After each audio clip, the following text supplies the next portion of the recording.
Welcome everyone to the second ever Common Misconceptions video on Sword Art Online. It's me Gamerturk, your best source of Sword Art Online information on YouTube, and it's been over a year since the first Misconceptions video focusing on the Aincrad arc, and I had also promised to continue the same concept with other arcs. So here we are with Fairy Dance, which is pretty much the full course dish of misinformation because it's easier to, lie about something when you don't like it, and let's be real, Fairy Dance is not the most popular arc even among the fanbase, probably only ranking above Moon Cradle's side story for a majority of people.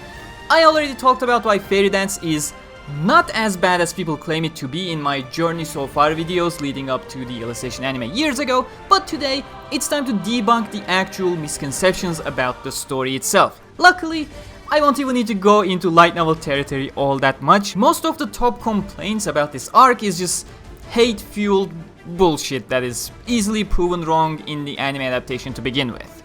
Anyways, if you're interested in Aincrad related misconceptions, I do strongly recommend checking out my previous video. The stupid claims like, did Kirito merge with his avatar, or did Kirito shake the universe with 20% of his power or something, are covered by my TikTok misconceptions as well. Although I have later found out these were actually sourced from a quote-unquote power scaling wiki called the Versus Battle Wiki, where people with second grade primary school reading comprehension skills write their own fanfiction based on what they understood from the books and then use them as citations. So while I officially declare my denunciation of the brain-dead place in a much more civil manner than Gandhi in Civilization, if you're one of those people who have been baited by one of these idiots or their claims, I do recommend checking those videos of mine to clarify certain things as well.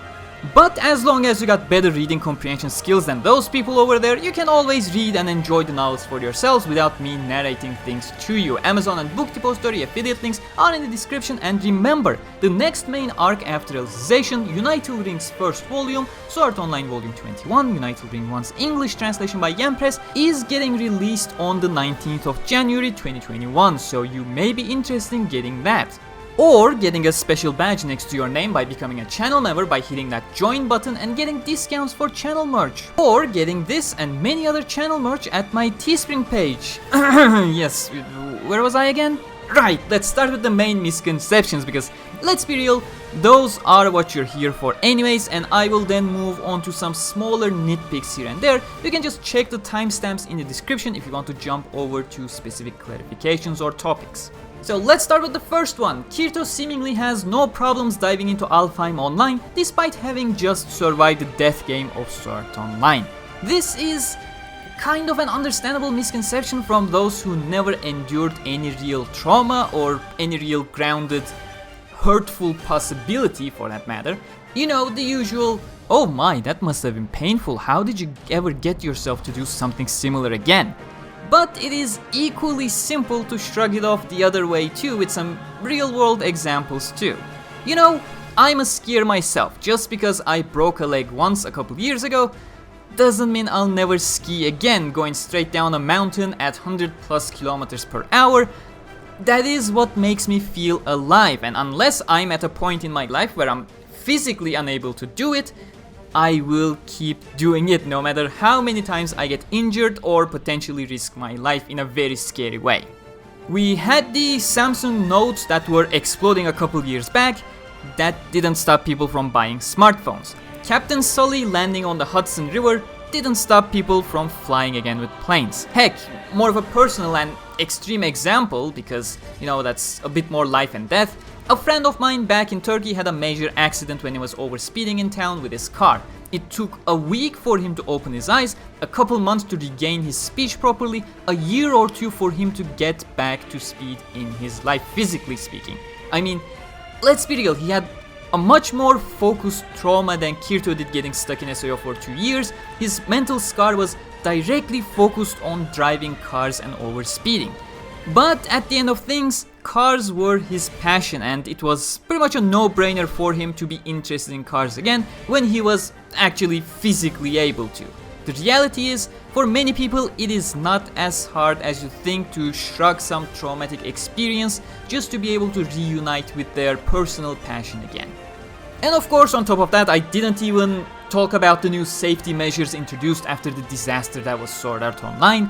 Check any invention in human history, they all come with disasters in their past, but that's the magic of engineering. Technological advancement learns from mistakes moving forward. Every disaster is an opportunity to make something safer than ever before. That's just the natural progression of things. So basically, the technology was already confirmed to not allow what Sword Art Online allowed, despite still using a nerve gear, mind you, and on top of that, VR was Kirito's passion, and his passion, as well as the urge to reunite with Asuna, simply overshadowed whatever fears he may have had logging back in. His first instinct, of course, was still to check if there was a logout button, but that was pretty much it. Next complaint, Suguha loves Kirito. Incest! How about no? Suguha had a crush on Kazuto before the events of Fairy Dance, yes, which is not all that uncommon at that age. Kids have awkward crushes towards those they are closest with. The fact that she didn't pursue anything because they were cousins is all I need to say to debunk that first instance. Second instance takes place in VR. I'm pretty sure I highlighted this in my Fairy Dance summary video too, but I want to highlight it again just to hammer it home. It wasn't Suguha having a crush on Kazuto, it was Lifa having a crush on Kirito. Now, some of you may be asking what the difference there is. They are the same people after all. Well, yeah, we, the audience, we do know that. Lifa and Kirito, however, do not know the other person is Suguha and Kazuto respectively from their positions in the story. What essentially happened was that a random stranger on the internet had a crush on another random stranger on the internet. And that is why the entire thing was dropped after Sugou had to deal with realizing she had fallen for the same person again, because just like before, she knew it was wrong, hence why we're just looping back to the same answer. There was no incest, just a girl who fell for a stranger who turned out to be her cousin in real life, so she dropped it after having a meltdown about her extremely unfortunate situation. Just so I don't sneak in too many dangerous words back to back to prevent myself getting demonetized, the next complaint is gonna be a milder one before we get to probably the biggest complaint out there regarding Fairy Dance. This one is that there are too many unnecessary scenes in Fairy Dance that do not contribute into the story. Now that is somewhat of a legitimate complaint, not saying it objectively holds true because it doesn't, but it certainly has a lot of scenes that can make you feel that specific way depending on your perception of the story. I mean, there was one objectively irrelevant chapter in Fairy Dance, which was the Tonki chapter that was there to set up Calibur's side story in the second season, which the anime cut out from Fairy Dance anyways and added it into the middle of season 2 as a 30-second flashback. But any other scenes you have watched in Fairy Dance are directly relevant to the later events of Fairy Dance. Kirito saves Lifa at the beginning, which leads them into teaming up. Kirito vs Salamanders in the Legray corridor, where Kirito transforms into Gleam Eyes, matters directly into the story to establish the unrelenting nature of Kirito and highlighting his will to never leave anyone behind to Lifa's eyes, which in turn plays a part in her figuring out who Kirito actually is. Kirito fighting Eugene effectively saves both the Kaithsits and the Sylphs, which in turn assist him on his ascension to Yggdrasil that otherwise would have been impossible for him.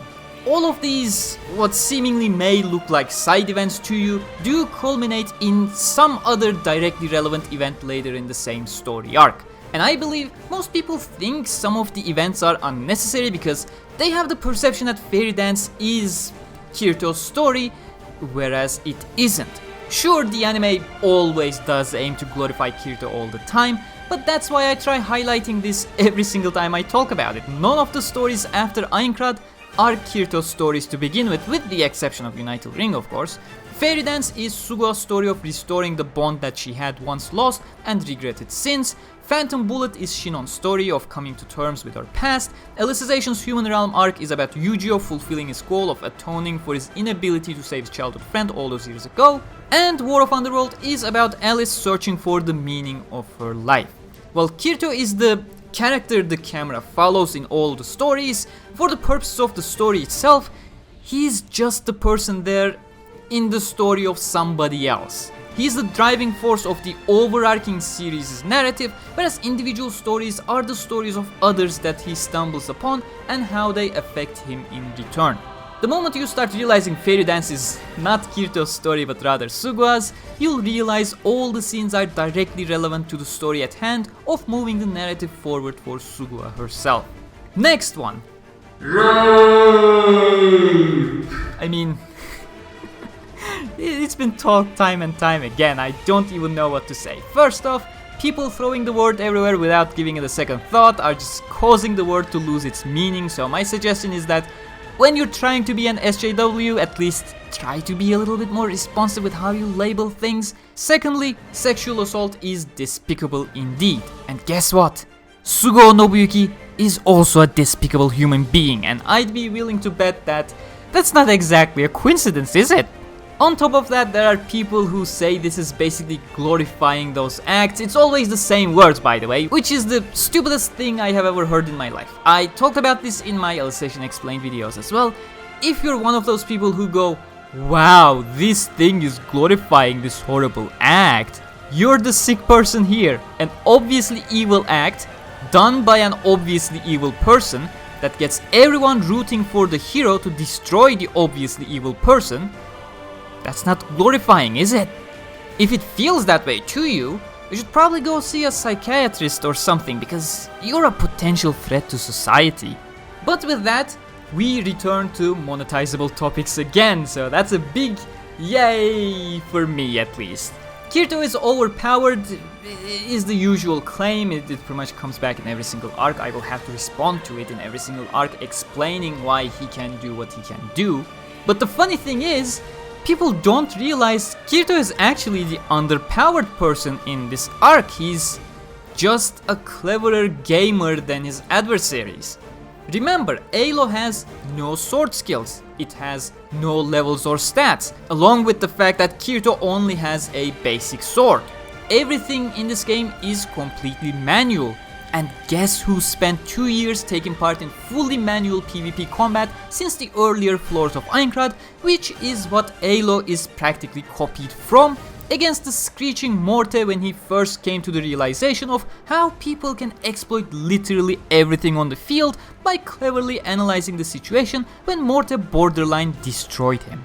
The only way for Kirito to overcome anyone in ALO is by literally outsmarting them in one way or another. That's the opposite of being overpowered. Someone overpowered doesn't need to outplay anyone, they just need to win by brute force because they are overpowered. Kirito is the underdog who has to find a way to turn the tables through sheer creativity, and he tries a lot of things, but we'll get to the Eugene fight in a short bit.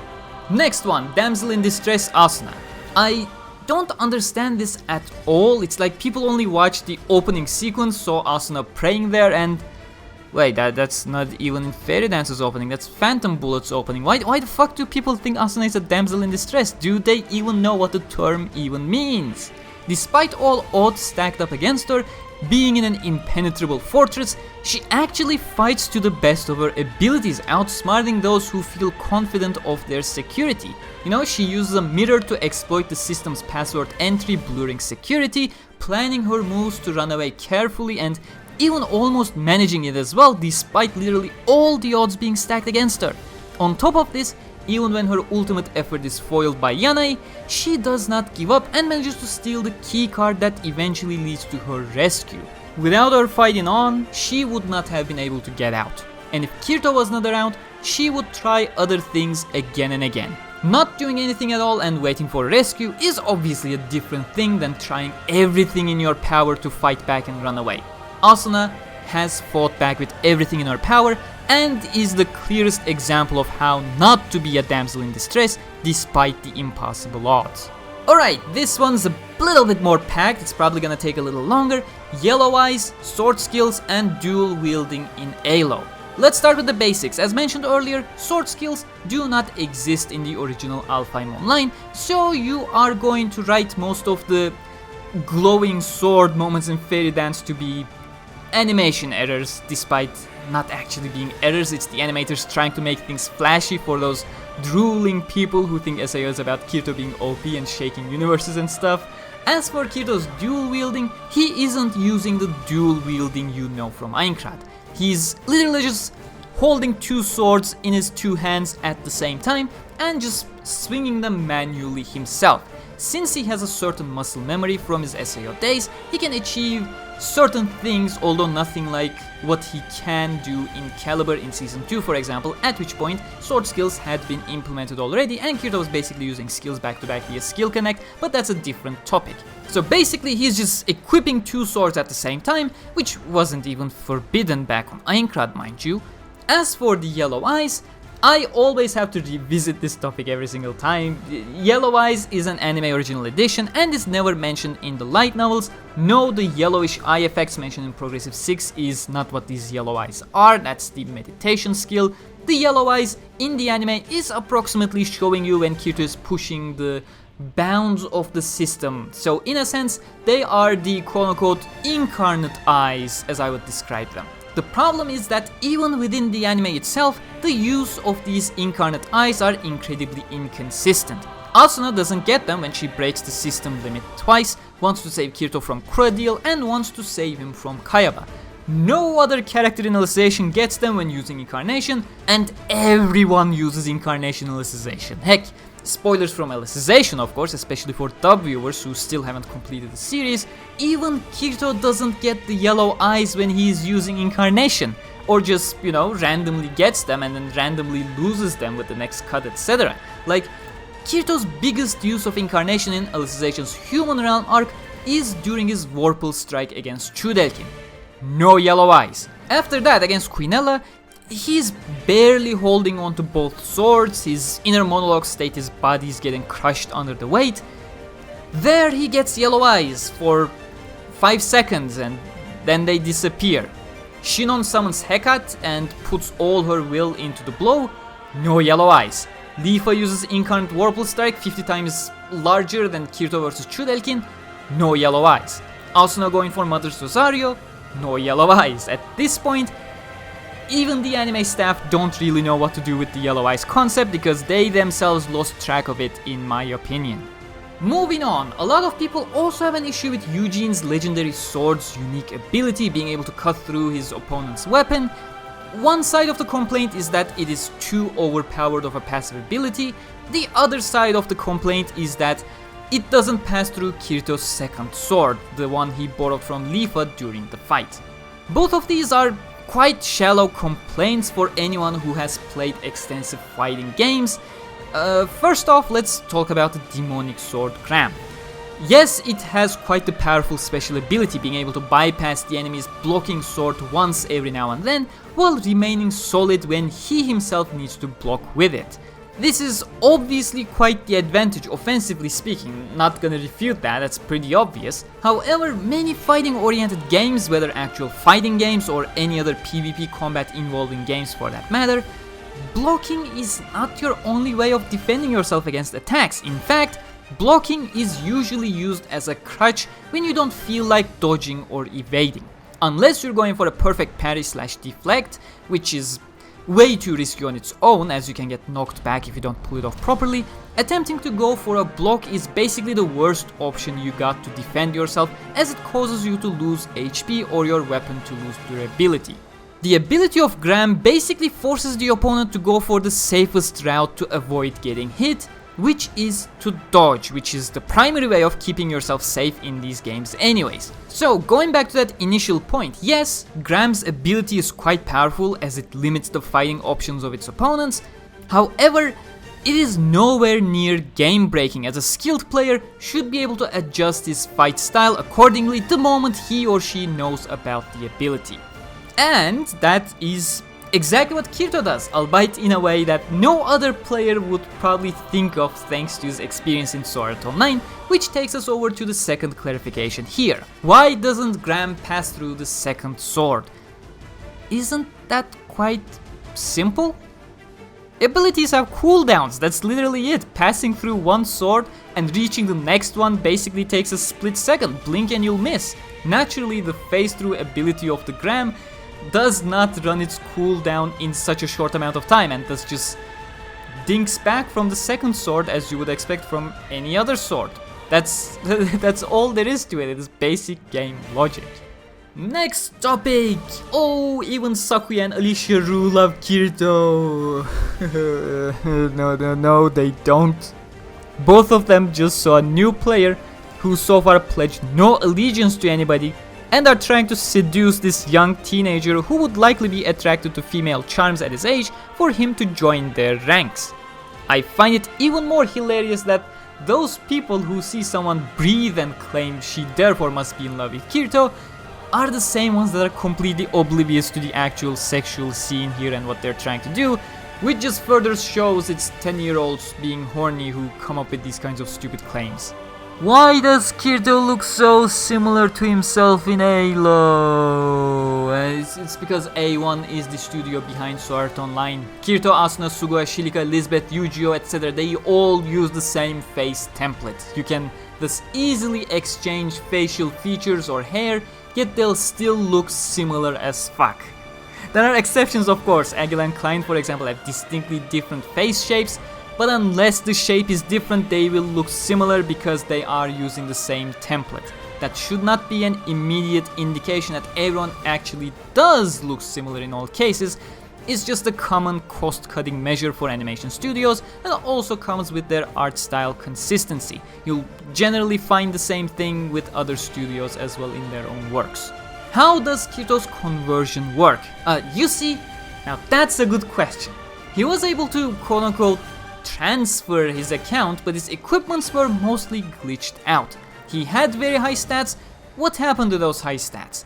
This is actually one of those things I'm glad was asked. First off, his appearance in ALO is not the conversion feature the seed has. Remember, Kayaba gives the seed to Kirito at the end of this arc, Fairy Dance, so the feature at the moment, at the beginning of this one, does not even exist. However, as mentioned earlier, ALO is mostly an asset flip of the original SAO. It is basically the same game with a different paint job and the added flight gimmick and magic stuff.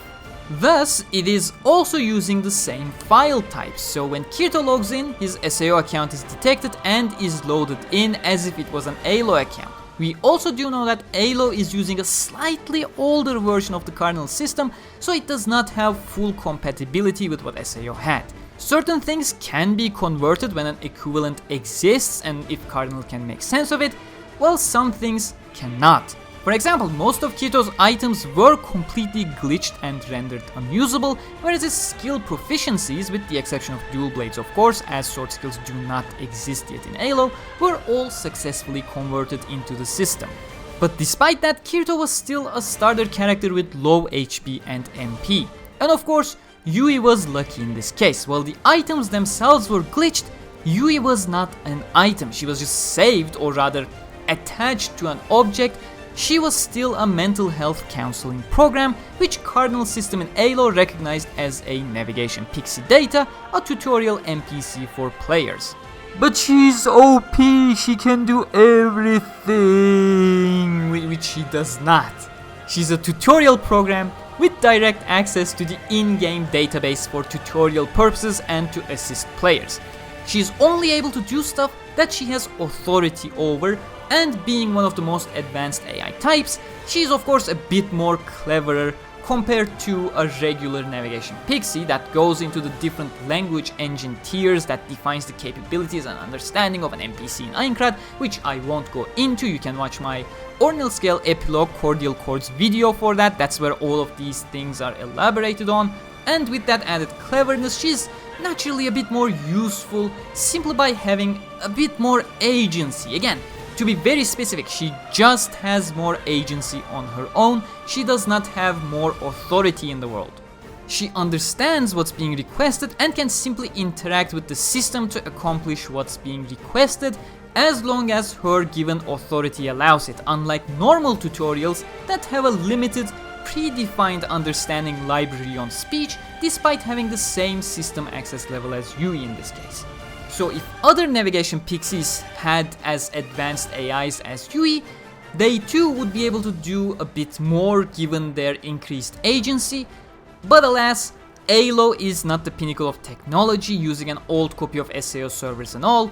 Naturally, Yuna can also achieve these feats as a comparison, but they do not have jurisdiction over the system or any admin rights or anything like that. They are just navigation pixies in the world. That's why Yui can search for quests in the database, but cannot open the door up in the world tree, as the door requires proper admin clearance. Now next up, Kirito gets Kayaba's account. The wording here is what makes his statement wrong. Kayaba doesn't give his account to Kirito. Kayaba gives Kirito his account name and his very long, randomly generated alphanumeric password for him to enter at that very moment, which the actual entering process was not shown in the anime, of course. He just yelled the ID Heathcliff and logged the fuck in, which is not accurate. And based on that information alone, you can already imagine it is quite hard to memorize a sequence of 24 completely random characters in a split second. As a result, Kirito does not even remember what the password he was dictated personally to enter in a single moment was, and thus does not have access to Kayaba's account after the event. On top of this, Kayaba's account only existed in ALO because ALO was copied from SAO in the first place. Even if Kirito actually memorized the sequence, it would be of no use to him in other seed-based worlds. Most characters don't get development is one of the complaints. I don't think these people realize that the background prop number 23 does not need to get character development. Like, we got Kazuto and Suguha re-establishing the bond they had lost prior to the SAO incident. Recon learns how to be a friend and being there when someone needs them. Pretty much all those cocky salamanders learn not to underestimate a seemingly newbie player. Both Alicia Rue and Sakuya literally throw away everything they stand for in this game world, which is, playing the game as a game with all its intricacies, and instead show up to help Kirito, throwing all their gains so far into the oblivion for nothing in regards to personal gain for themselves. And all of these are side characters that don't even matter in the grand scheme of things. This is Suguha's story in the first place, and she gets the development she deserves throughout, despite the unexpected turn of events left and right, turning her journey into a roller coaster of emotions for her. Heck, there aren't even all that many characters in Fairy Dance in the first place, so I'm not sure what people were expecting or why this is even a common complaint. Aincrad was deleted at the end of Sword Art Online. Yes, it comes back in ALO as new Aincrad as if it was never deleted. Well, that's one of those understandable confusions, as the anime did not make it clear at all. But remember, ALO was literally a copy of an early Aincrad build. The assets are simply there in the database. They were eventually found and repurposed into the new Aincrad, and mind you, while new Aincrad had the same basic concepts and assets, we know for a fact it is almost entirely different from the original Aincrad, with all the new monsters, mobs and bosses, as one would expect, since ALO has quite a lot of different mechanics added on top of the regular sword combat compared to SAO. The existence of spells is pretty much enough of a reason to do things from scratch.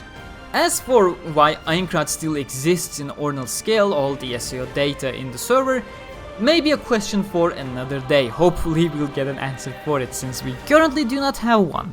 And the last thing to address that I found worthy to be here in this video, which already is a longer script than I intended it, so fuck me for preferring to have proper information for these kinds of stuff that I double check beforehand instead of answering on the top of my head.